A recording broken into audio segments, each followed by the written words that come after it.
adanya surat edaran Dirjen GTK tentang optimalisasi komunitas belajar yang ditujukan pada wali kota atau bupati, dinas pendidikan dan seluruh satuan pendidikan, maka sudah sewajarnya satuan pendidikan menyelenggarakan kegiatan dengan komunitas belajarnya. Salah satu SMA di Kota Bogor, yaitu SMA Negeri 10, telah menyelenggarakan kegiatan dengan mengoptimalisasi komunitas belajarnya.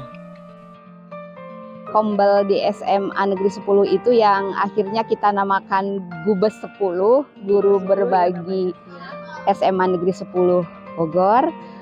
Itu adalah untuk pertama mensosialisasikan IKM gitu pada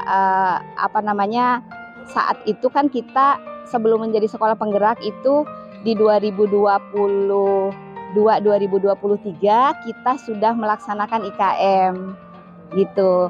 Sementara kan IKM itu pelatihannya harus mandiri. Maka kita optimalisasikan atau optimalkan PMM-nya begitu seperti itu. Oh, jadi melalui komunitas belajar itu Ibu melaksanakan bersama-sama dengan guru. Betul. Gitu. Tentang pengerjaan PMM ya Bu? Tentang pengerjaan PMM, tentang untuk mendukung pelaksanaan pembelajaran seperti itu di kelas.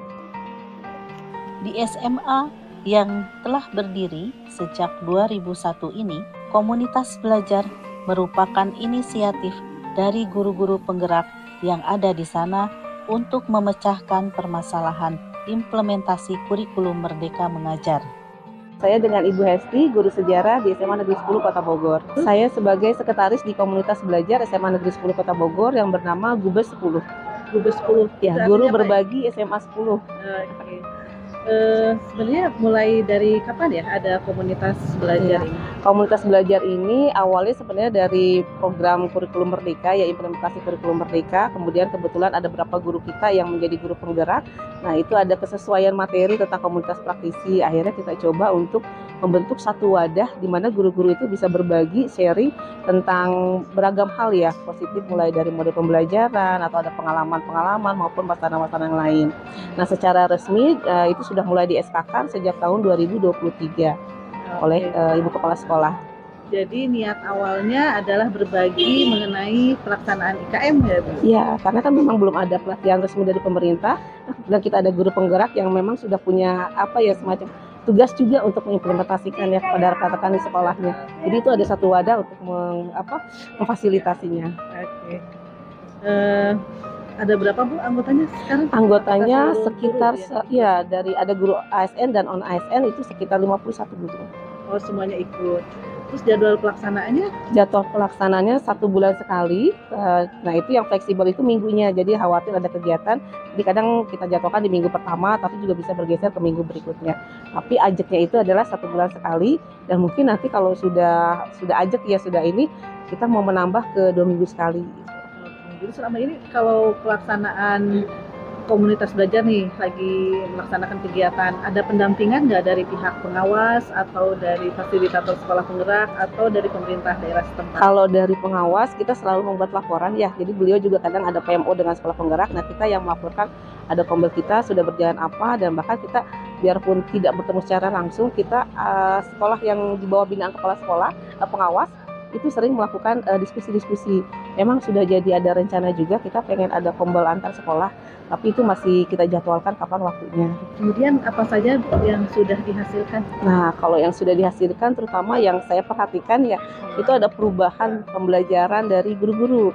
Jadi kalau misalnya kita mengambil topik misalnya mode pembelajaran, nah biasanya guru yang ikut itu suka memberikan laporan ke saya. Berarti saya menggunakan model sate nih, ternyata anak-anak ini. Nah, itu kebetulan pernah juga saya supervisi ke kelas dan itu memang betul dipraktekkan. Nah, itu mereka memberikan laporan ke saya juga tentang disiplin positif, refleksi pembelajaran. Itu mungkin dari guru-gurunya. Nah, kalau dari peserta didiknya yang saya lihat mungkin mereka menemukan sesuatu yang berbeda ya ketika terutama di mode-mode pembelajaran itu. Jadi suasana pembelajaran itu ya bermakna dan menyenangkan, nggak jenuh gitu, nggak membosankan. Nah itu kan kadang kita mungkin dengan sharing berbagi antar guru menemukan model-model yang cocok yang pas dengan anak didik kita. Nah itu salah satu. Pembelajarannya bisa menyenangkan gitu ya. Bermakna dan menyenangkan dalam pembelajarannya. Sejatinya, pelaksanaan komunitas belajar ini memerlukan pendampingan dari pemerintah setempat. Namun sayangnya, hingga saat ini menurut pihak KCD wilayah 2, yaitu wilayah Bogor dan Kota Depok, belum ada pendampingan secara khusus. Saya R.A. Sabudiryadi, hari ini menjadi analis kebijakan ahli muda.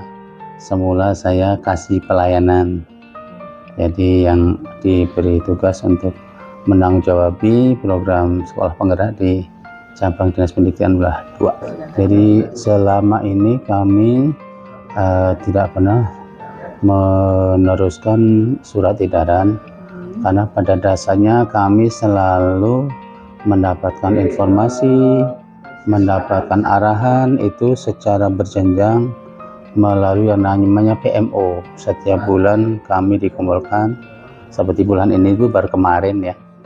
Kemarin kemudian PMO itulah yang akan memberikan arahan kepada kami. Salah satunya adalah menyusun kombel. Nah, kombel itu adalah bagian dari upaya kita untuk mendiseminasikan program sekolah penggerak, termasuk karena tidak bisa juga dipisahkan dengan PGP ya.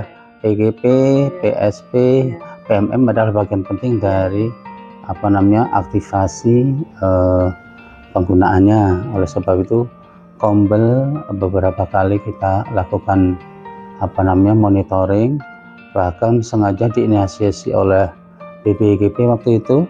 Beberapa model kombel dibuat dan dipresentasikan di tingkat provinsi.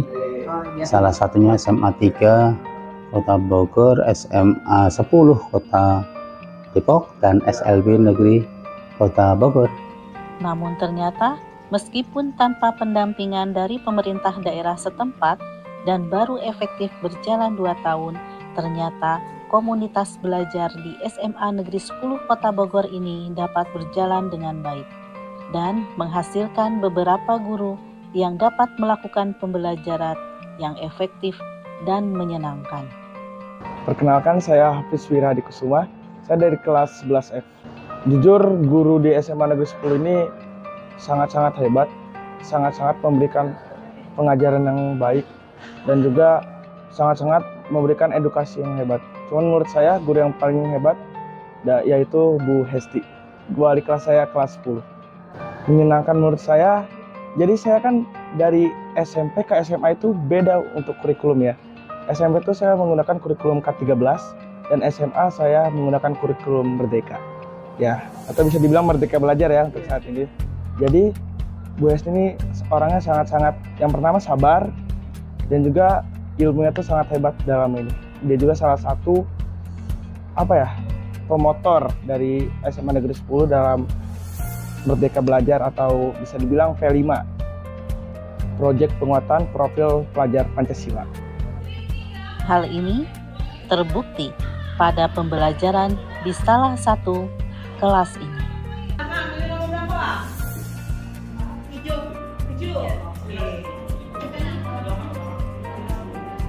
Pertanyaannya adalah, semula pada mataram kuno terjadi perebutan kekuasaan antara Sanjaya dan Selendra.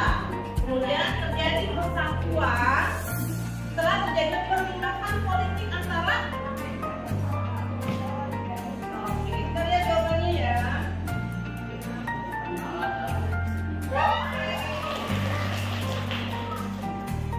Optimalisasi komunitas belajar di SMA Negeri 10 Kota Bogor dapat menjadi praktik baik pelaksanaan implementasi kurikulum Merdeka Mengajar bagi satuan pendidikan lainnya. Semua hal ini dilakukan untuk mencapai profil pelajar Pancasila sesuai visi pendidikan di Indonesia. Demikian liputan ini kami buat. Semoga bermanfaat dan semangat Merdeka Belajar.